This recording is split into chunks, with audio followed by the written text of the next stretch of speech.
The locking lever is used to secure your circular saw's depth of cut adjustment and the bevel adjustment. The lever fits over and engages with a cap nut. Over time, the lever's splines can wear, causing it to slip against the cap nut. The lever can be bent if the saw is dropped or if something falls on it. Replacing the lever is a repair that you can do yourself, and I'm going to show you how. Hi, I'm Mark Socha. Do-it-yourself repairs like these are easier than you might think. From lawn machines to cordless drills, kitchen mixers, Outdoor grills. our how-to videos walk you through each repair from start to finish.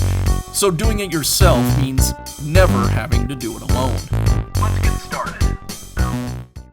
I'll begin by removing the retaining ring from the cap nut.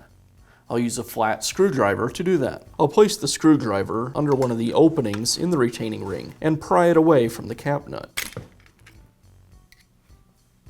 With the retaining ring removed, now I can remove the lever. Now I can install the new lever. The lever will fit in a number of different positions. With the base all the way up for the maximum depth of cut, I prefer the lever to be low. So I'll find a position that seems about right to me. That ought to work. Now I can reinstall the retaining ring. You'll notice the retaining ring has a slight curve to it.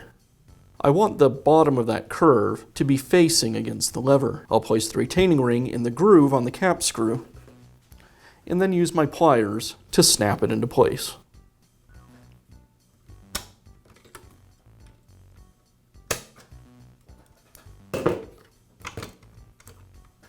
And that's how easy it is to replace the locking lever on your circular saw. Be sure to check back often for new videos and expert advice. If you found this video helpful, give us a thumbs up And leave a comment.